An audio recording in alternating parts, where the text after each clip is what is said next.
지금부터 제80회 최고위원회를 개의합니다. 문재인 대통령이 국민 반대와 야당의 저항을 짓밟고 끝내 이미선 헌법재판관 후보자 임명을 강행하려 하고 있습니다. 이미선 후보자는 이미 도덕성과 또 자격에 있어서 낙제점을 받았습니다. 자신의 잘못에 대한 해명조차 남편에게 떠넘기는 무책임과 자질 부족을 드러냈습니다. 후보자 남편은 점심시간에 주식 거래를 했다라고 변명을 했지만 실제로는 90% 가까이 업무 시간에 했음이 드러났습니다. 내부 정보나 이해 충돌 문제가 없다고 강변했지만 주식 보유 내역을 보면 도저히 믿을 수 없는 이야기입니다. 부부 합작으로 국민들에게 거짓말을 한 것이라고 말할 수밖에 없습니다. 이미 금융당국과 검찰의 불공정 주식거래 의혹 조사도 시작됐습니다. 과반이 넘는 국회의 야당들이 결사 반대하고 있습니다. 국민의 55%도 부적격 인사라고 판단하고 있습니다. 이제는 법원 내부에서조차 비판이 나오고 있습니다. 오로지 청와대와 여당만이 문제가 없다고 하는데 대통령과 이 정권 사람들은 다른 나라에 살고 있습니까? 조국 민정수석 한 사람을 구하기 위해서 명백한 결격 사유까지도 덮고 가겠다고 하는 것입니다. 법률도 국회도 여론도 덮고 모두 무시하고 헌법재판소마저 자신들의 이념코드로 장악하려고 하는 것입니다. 이러고도 민주정부라고 불릴 자격이 있습니까? 스스로 가슴에 손을 얹고 생각해 보시기를 바랍니다. 우리 당은 이 정권의 민주주의 파괴를 결코 묵과할 수 없습니다. 국민들께서도 더 이상 이 정권의 폭주를 용납하지 않으실 겁니다. 지금 대통령께서 하실 일은 순방중 전자결제가 아닙니다. 잘못된 인사를 국민들께 사과하고 조국 수석을 파면해야 합니다. 만약 대통령이 끝끝내 임명을 강행한다면 우리 당은 원내외의 모든 수단을 동원해서 국민과 함께 끝까지 맞서 싸울 것입니다. 우리 당과 국민의 최후 통첩을 대통령께서 무겁게 받아들이고 이제라도 올바른 판단을 해 주실 것을 강력하게 촉구합니다. 어제 김경수 도지사가 보석으로 석방되었습니다. 친문 무죄, 반문 유죄, 이런 이 정권의 사법방정식이 그대로 드러난 것입니다. 증거인멸 능력도 도주 우려도 없는 지난 정권 사람들은 아무리 고령에 질병이 있어도 감옥에 가둬놓았습니다. 그런데도 살아있는 권력에게는 어떻게 이렇게 너그러울 수가 있습니까? 뿐만 아니라 지금 우리 사회 곳곳에 이런 독재적 행태들이 넘쳐나고 있습니다. 만우절에 정부의 실정을 풍자하는 대자보를 붙였다는 이유로 경찰이 CCTV와 납세 기록을 뒤지고 전화를 걸어서 겁주고 심지어 영장도 없이 어린 젊은 대학생의 집에 무단 침입까지 했습니다. 대통령을 비판했다고 국가보안법, 명예훼손, 모욕죄, 뭐 이런 법, 저런 법, 마음 내키는 대로 다 갖다 붙여 집행을 하려고 하고 있습니다. 심지어 우파 유튜버들까지 죄를 엮어서 탄압하고 있습니다. 대자보 방송이 대통령 마음에 안 든다고 잡혀가야 한다면 이 나라가 도대체 민주 국가냐 묻지 않을 수가 없습니다. 이처럼 반문에는 서슬이퍼런 이 정권이 친문 집단의 범죄는 아예 건드리지도 못하고 있습니다. 않고 있습니다. 민노총은 사람을 폭행하고 국회 담장을 무너뜨리고 오히려 경찰에게 큰 소리를 치고 있습니다. 드루킹 김경수 댓글 조작 사건은 수사도 안 하고 뭉개다가 결국 특검이 수사를 하고 나서야 범죄가 밝혀졌습니다. 손혜원 사건, 김태우 조사관 폭로 사건은 지금까지도 수사에 아무런 진척이 보이지를 않고 있습니다. 버린선 사건도 현 정권 청와대 실세 총리 총경 연루설이 파다한데 지금껏 수사한다는 이야기를 들어본 적이 없습니다. 그래놓고 5년 전, 10년 전의 사건들을 다 끄집어내고 있습니다. 대통령 반대편에 서면 죄가 없어도 고초를 치르고 대통령 편에 서면 아무리 죄를 지어도 멀쩡한 상황입니다. 21세기 대한민국의 현실이 정말 서글프게 느껴질 정도입니다. 청와대 경호처장이 직원을 가사로미로 쓰고 대통령 운전기사에게 과도한 특혜를 줬다는 보도가 나오자 이 정권은 잘못을 바로잡기는커녕 제보자 색출부터 하고 있습니다. 그동안도 이 정권은 문제가 터질 때마다 직원들 전화를 뒤지고 사찰을 일삼아왔습니다. 지난 정권 내부 고발자들은 영웅처럼 떠받들던 사람들이 하루아침에 이런 태도를 바꿀 수가 있는 거냐 묻지 않을 수가 없습니다. 내부 고발까지도 친문 무죄, 반문 유죄인 것입니까? 이러니 민주주의가 아니라 문주주의라고 하는 비아냥까지 등장하고 있습니다.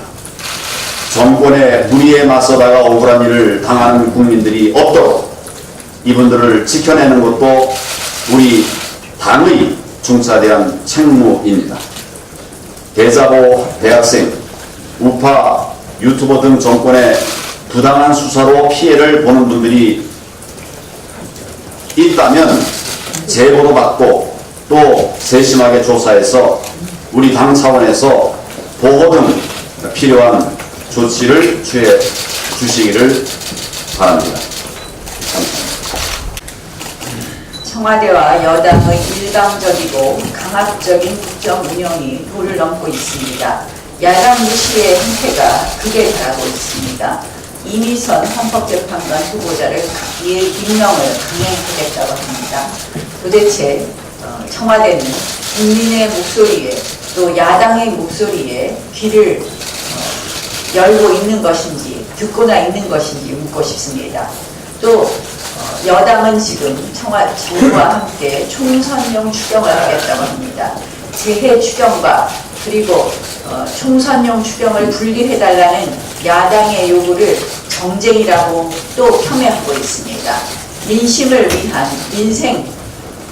민생재해 추경을 제대로 편성해 줄 것을 다시 한번 말씀드립니다.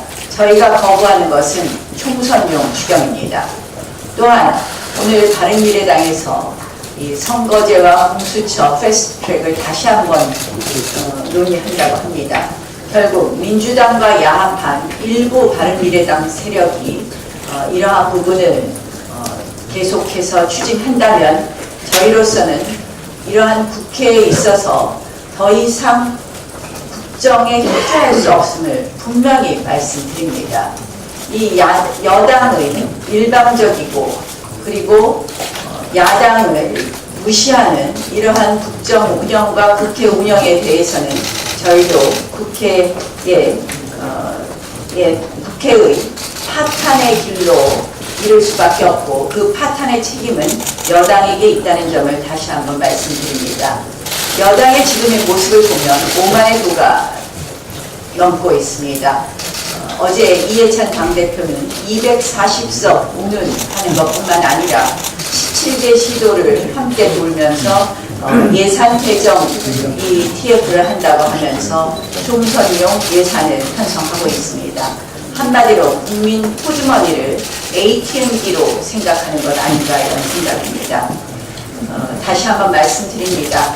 여당의 일방적이고 강행적인 이러한 국정 운영에 대해서 이 모든 것을 강행할 경우 국회는 파탄의 길로 갈 수밖에 없고 그 파탄의 책임은 여당에게 있음을 다시 한번 말씀드립니다.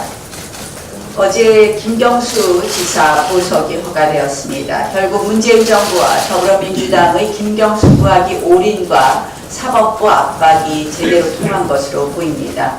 결국 국민의 사법부 공정성에 대한 국민들의 이런 우려, 이러한 걱정은 점점 커지고 있습니다.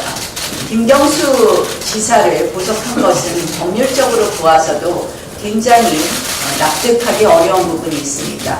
아시다시피 드루킹 특검은 반쪽짜리 특검이었습니다. 드루킹 재특검이 필요한 부분은 모든 국민이 알고 있습니다. 그런 와중에 김경수 지사를 보석 허가한다. 이것은 증거를 인멸해라 하는 것과 다름없다고 생각을 합니다. 따라서 앞으로 특검의 재판 준비와 추가 증거 보강은 더욱 어려울 것으로 보입니다. 결국 수사는 물론 재판 과정에서도 김경수 지키기 외압이 진행되고 있다고 볼 수 있습니다. 어제 이런 보석 허가 결정을 보면서 이 차베스 정권의 베네수엘라 사법부를 생각했습니다. 이 베네수엘라가 이러한 좌파 독재의 길을 가는 데의 정점은 결국 사법부를 끊임없이 압박해서 차베스 정권의 하수인으로 만든 것이었습니다. 친차베스 법관을 대거 앉히고 대법원을 소나게 쥐고 대법관 탄핵을 용이하게 만들어서 반대 성향의 법관을 퇴출시킨 것이었습니다. 저는 대한민국의 사법부가 베네수엘라의 사법부가 되지 않기를 간절히 소망합니다.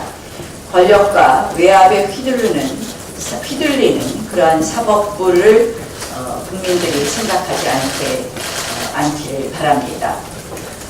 어제 박근혜 전 대통령에 대한 이 형집행정지 신청이 된 것으로 알고 있습니다. 이 형집행정지는 그 요건 충족 여부를 공정하게 면밀하게 따져봐야 될 것입니다. 또한 그 요건 충족뿐만 아니라 국가 발전과 국민 통합의 시각에서 이번 신청의 건을 합리적으로 심의해 줄 것을 요청합니다. 원전 대체 산업을 지금 어제 논의했습니다.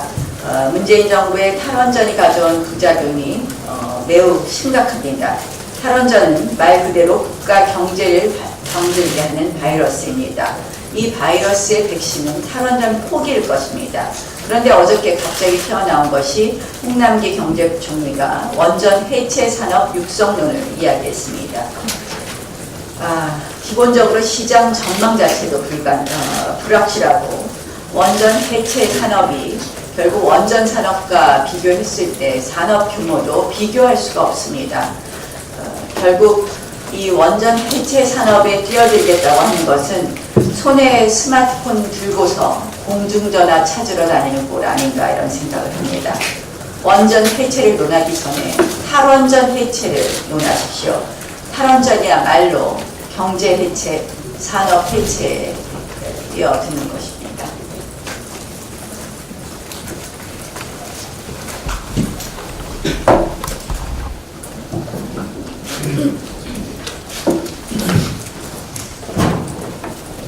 네, 이미선 후보자를 임명을 강행하려고 하는 이런 독주를 즉각 좀 중단해야 된다고 생각합니다. 브레이크 없는 차는 반드시 고장이 나게 되어 있습니다. 지금 청와대는 야당을 국정 파트너로 보고 또한 국가 운영의 한 축을 담당하고 있다는 것을 명심해야 합니다. 야당을 지지하는 많은 국민의 의사를 무시해서는 안 될 것입니다. 지금처럼 아예 들으려고도 하지 않는 이 오만함의 그 거취를 즉각 중단하기 바랍니다. 그리고 우리 야당은, 제1야당은 더 이상 무기력한 모습을 보여서는 안 된다고 생각합니다. 적극적인 문제 제기와 또 이 상황을 정면으로 돌파해야 된다고 생각합니다. 대한정당, 책임정당의 모습을 보여야 된다고 생각합니다. 지난 1일 청와대는 시민단체 초청 간담회에서 이제는 이념이 필요 없는 시대라고 거짓말을 했습니다. 지금 그들은 이념의 시대는 끝났다고 하지만 하고 있는 모습은 결코 그러지 못하다고 생각합니다. 다소 지났지만 공영방송인 EBS에서는 한반도 평화를 여는 지도자라는 타이틀로 김정은 캐릭터 상품을 만들어 놓았습니다. 여기 보면 참으로 웃지 못하는 그런 내용이 있습니다. 김정은을 세계 최연소 국가원수라고 소개를 했습니다. 이 세습체제에서의 이 최연소가 무슨 의미가 있겠습니까? 조선시대에는 이런 세습으로 왕이 된 그 어린 왕들이 차고 넘칩니다. 이 24대 왕이었던 제6몇 왕에 대해서 한번 수술해 보겠습니다. 24대 왕이었던 헌종은 8살 때 왕이 되었습니다. 순조는 11살 때 왕이 되었습니다. 고종과 단종과 명종은 12살에 왕이 되었습니다. 성종은 13살에 왕이 되었습니다. 그래서 EBS가 이렇게 망가졌습니다. 또한 KBS에서는 최근에 도움이라는, 저도 이 우리나라의 지성인이고 저도 좀 좋게 봤습니다만 참으로 실망스러운 부분이 우리 도울 선생이 나와서 발언을 했습니다. 이승만 대통령을 미국의 괴뢰라는 그런 발언을 했고 또한 국민묘지에서 파내야 된다는 그런 망발까지 했습니다. 이승만 대통령이 미국의 괴뢰면 지금 미국의 정상회담으로 갔던 지금의 대통령은 또 무엇이 됩니까? 이 부분에 대해서 도울 선생은 답을 해주기 바랍니다. 그리고 동족 상잔의 주모자인 김원봉에게 유흥자로 지정하고자 지금 무척 이 정권은 노력하고 있는 것 같습니다. 국민의 반대 여론이 심상치 않자 이제는 공영방송에 드라마까지 동원하고 있습니다. MBC는 지난 한 해 무려 1237억 원의 영업 적자를 기록했습니다. 이 회사가 알고 보니까 공영방송입니다. 무려 200억 원의 예산을 투자해서 김원봉에 위하는 그런 드라마를 만들고 있다고 합니다. 우리 제1야당은 이 MBC의 이러한 문제에 대해서 철저하게 검증해야 할 것이라고 생각합니다. 여러분들이 잘 아시다시피 김원봉은 6.25 전쟁의 공로를 인정받아 북한 정부로부터 훈장까지 받았고 북한 정권 수립의 핵심이며 휴전 이후에는 남파 간첩단의 훈련 지휘를 맡았다는 그런 기록도 있습니다. 이제 문재인 정권은 더 이상 말로만 이념이 필요 없는 시대라는 표현을 쓰지 말고 행동으로 여야가 또 국민이 통합하는 그런 통합의 정치를 보여주길 촉구합니다. 이상입니다.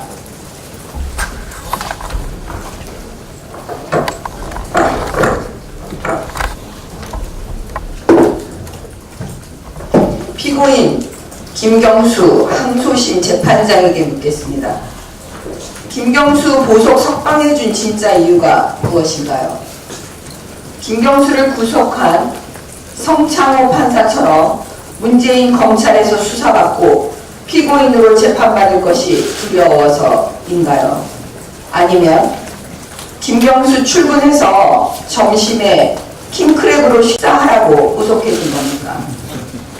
도청의 출퇴근도 자유롭게 하고 외출도 자유롭게 해주고 왜 그랬나요?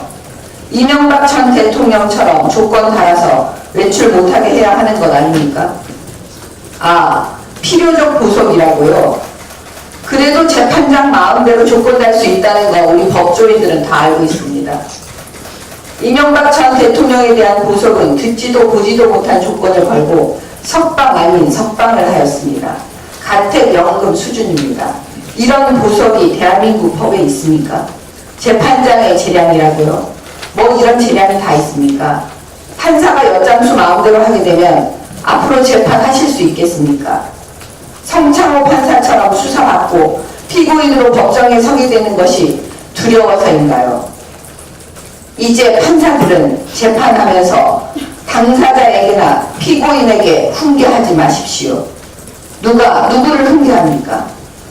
법원의 명예, 법원의 권위 스스로 다 무너뜨리고 말입니다.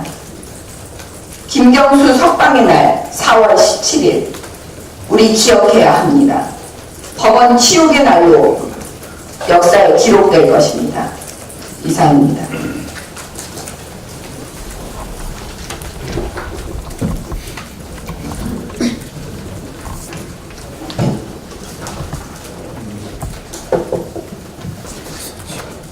지난해 8월부터 한국전력을 비롯한 3,000여 곳의 공공기관이 통일 의무 교육을 실시한다는 언론 보도가 이어지고 있습니다. 내용 중에 문재인의 한반도 정책, 그리고 통일 문제의 이해, 북한의 이해 등이 교육 과목으로 들어있다고 합니다. 통일에 대한 시각과 방법론, 그리고 북한 정권에 대한 평가 등은 국민의 개개인마다 다르며 시대에 따라 달라질 수밖에 없습니다. 그런데 현 정권 입맛에 맞는 내용으로 이념 등을 국민의 머릿속에 강제로 주입시키려는 행위를 문재인 정권은 하고 있습니다. 이는 나치와 파시스트로 대변되는 전체주의 국가에서나 있을 법한 일이 지금 자유대한민국에서 벌어지고 있습니다. 통일교육에 대한 취지 자체를 부정하는 것은 결코 아닙니다. 그러나 민주사회에서 특정 이념과 정책을 강제로 주입시키는 교육은 옳지 않습니다. 또한 해당 교육을 받지 않았다고 어떠한 인사상의 불이익이 존재해서도 안 될 것입니다. 이를 즉시 부처에서 시정하지 않을 경우 국회 차원의 관련법 개정을 통해서 막을 것임을 분명히 밝히는 바입니다. 이상입니다.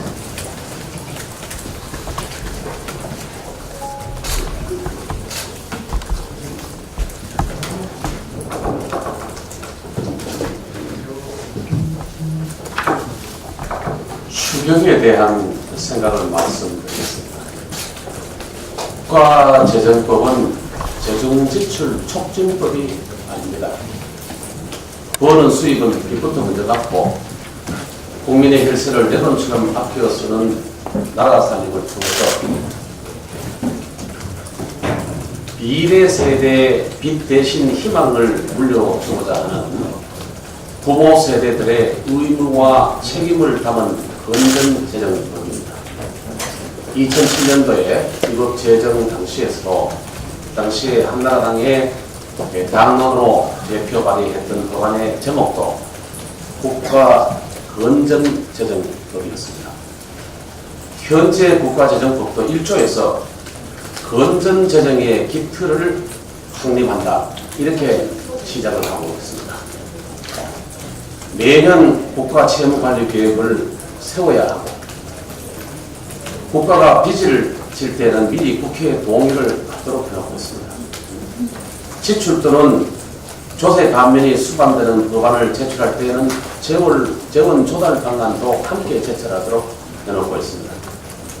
세금 감면은 법률로만 하도록 해놓고 있습니다. 더 굳은 세금은 국가 채무부터 먼저 갚아야 한다. 강제 규정으로 해놓고 있습니다. 500억 넘는 사업은 예비 타당성 조사를 하도록 허들을 걸어놓고 있습니다. 그 중에서도 특히 추가 경정 예산에 대해서는 전쟁, 대규모 재해, 경기 침체, 대량 실업 몇 가지의 제한을 해놓고 있습니다. 그런데도 이 정부는 대통령의 말 한마디에 3년 연속해서 집권 이후 매년 정책 실패를 땜질하는 추경 정권을 공식화하고 있습니다. 추경, 정부가 현재 만지작거리고 있습니다만, 첫째, 국가재정법 요건에 절대로 맞지 않습니다. 경기 침체, 대량 실업이요. 불과 한 달 전인 3월 19일 대통령은 우리 경제가 개선되고 있다. 국가 경제는 견실한 흐름을 유지하고 있다고 작성했습니다. 정부도 지난주 4월 10일 3월 고용 동향에 대해서 전반적으로 고용이 개선되는 모습이라는 평가를 내렸습니다. 그런데 경기 부양 추경을 제출한다? 자기 모습이고 자가당착입니다. 법적 요건을 충족하려면 대규모 재해와 재난 요건에 근거한 미세먼지, 포항지진, 강원도 산불 대책 사업들만 편성되어야 합니다. 둘째, 재원이 없습니다. 빚을 낼 수밖에 없습니다. 지난해 25조 원의 세금을 더 걷었습니다만은 빚 갚고 지방에 주고 남은 건 629억 원 밖에 없습니다. 내년도 세입 재원으로 써야 할 한국은행 결산상 잉여금 3천억까지 당겼습니다고 해도 정부가 생각하는 규모는 턱없이 부족합니다. 결국은 국채를 더 찍어서 미래 세대가 쓸 돈을 빚으로 당겨 쓰는 적자 추징이 될 수밖에 없습니다. 셋째, 금년도 예산의 3분의 1을 상반기에 조기 집행하고 있습니다. 하반기에 부족분을 추경을 통해서 메우려 하는 재정 중독, 세금 터붓기 임계치를 넘어가고 있습니다. 전 정부 4년 동안 늘렸던 재정 규모를 이 정부 2년 만에 늘려서 다 써버렸습니다. 예산 늘려 돈 쓰는 속도가 2배 빠르다는 내용입니다. 특히 일자리는 경제의 허리인 30, 40대, 산업의 중추인 민간에서 제조업에서 줄어들고 있는데 단기 알바와 같은 일자리 쪼개기 사업을 재정에서 한다는 것은 발목 안 푼데 손등 끓는 격입니다. 결국에는 내년도 총선을 앞둔 청와대의 포퓰리즘, 세금 퍼즐리즘이 추경이라는 모습을 하고 나타나는 것으로 밖에 볼 수 없습니다. 여당이 전국을 돌면서 예산정책협의회라는 이름으로 벌이고 있는 총선용 세금 퍼즐리즘과 다를 바 없습니다. 저출산 고령화의 폭탄을 안고 태어난 오늘의 2030 청년 학생들은 우리 역사상 처음으로 부모 세대보다 가난해질 운명입니다. 빚내서 더 쓴 예산 때문에 물려받을 국가부채, 부모님들께서 받으시는 연금 돈 때문에 소득의 절반 가까이를 세금과 사회보험료로 납부할 상황에 놓여있기 때문입니다. 국정이 이끌어가는 문재인 정부와 청와대는 눈앞의 이익이 아니라 분노하고 있는 청년들의 미래를 걱정하면서 예산과 재정의 정치적인 활용을 즉각 중단해 주시기 바랍니다. 청년들이 분노하고 있습니다.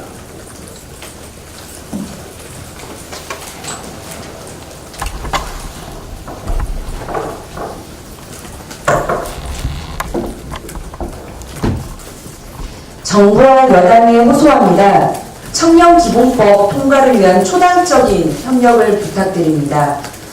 다음 주에 여가위에서 이 청년기본법을 두고 소관 상임위를 또 어떻게 할 것인가라고 하는 주제로 논의를 할 예정입니다. 그런데 이에 관해서 정부 및 여당 안에서도 이견이 있어서 또 논의가 지연이 될까 우려스럽습니다. 얼마 전 문재인 대통령 앞에서 눈물을 흘렸던 청년의 모습 기억하실 겁니다. 문재인 정부에서 오히려 청년기구가 없어졌다는 한탄이었습니다. 실제 박근혜 정부에서 있었던 대통령 직속 청년위원회도 폐지가 됐고, 그래서 청년층과의 소통 채널과 플랫폼이 완전히 사라졌습니다. 그런 청년 플랫폼은 일자리위원회 분과 수준으로 전락한 뒤에 유야무야 되었습니다. 그래서 청년기본법을 하루빨리 통과시켜서 청년정책의 컨트롤 타워를 세워야 합니다. 청년기본법은 청년의 권익을 가장 우선해서 실현하겠다는 자유한국당의 의지를 담은 수공 법안이기도 합니다. 20대 국회 등원 첫날 제가 우리 당 의원님의 전원 서명을 받아서 당론 1호 법안으로 제출했습니다. 그간 기재위, 청년미래특위, 다시 여가위로 법안 논의가 구체화되기까지도 굉장히 많은 노력을 기울였고, 지난해 제가 청년미래특위를 통해서 국무총리실을 컨트롤 타워로 하는 것으로 여야 합의안을 마련한 바 있습니다. 그런데도 정부는 부처 이견을 이유로 몇 개월을 호성세월하다가 이제서야 국무조정실을 소관으로 하겠다는 입장을 정했다고 합니다. 법안들이 정부 수용 의지가 있을 때 통과되기 수월한 현실을 감안하면 솔직히 이러한 정부의 의지 부족 때문에 청년기본법이 계속 미뤄진 것이 아닌가 한탄스럽다는 말씀을 드립니다. 그리고 지금에서 또다시 소관 상임위를 바뀌게 되면 또 몇 번의 또 공청회를 열어야 되는지 모르겠습니다. 그래서 저는 지금 논의되고 있는 소관 상임위에서 최종 마무리할 수 있도록 민주당 안에서도 빠른 조정이 이루어지길 희망하겠습니다. 무엇보다도 더 이상 이 청년기본법을 미룰 수 없습니다. 골든타임을 놓쳐서는 안 되고 우리 국회가 그리고 정부가 빠른 시일 안에 이 청년기본법 통과가 될 수 있도록 매진을 해주시길 부탁드리겠습니다.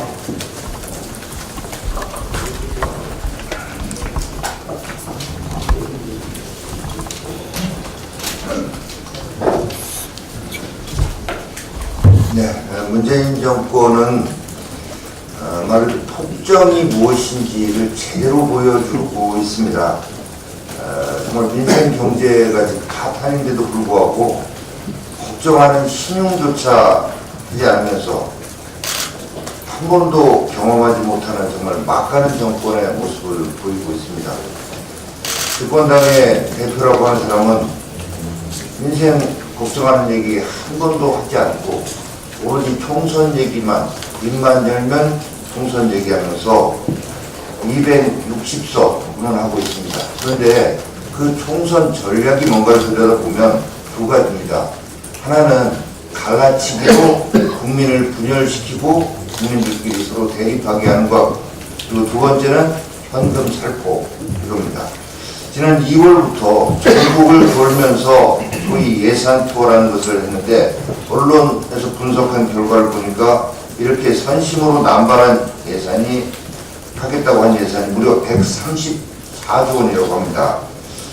오늘 아침에 그분들이 소위 추경 당정 협의했는데 총액을 정해놓고 매표 항목 끼워 넣기에 바쁘다고 합니다. 거듭 말씀드립니다. 우리 당은 총선용 추경 결코 용인할 수 없습니다. 청년수당 관련해서 짧게 말씀드리겠습니다. 정부가 취업하지 못한 청년 8만 명을 뽑아서 한 사람당 50만 원씩 6달 나눠준다고 했습니다.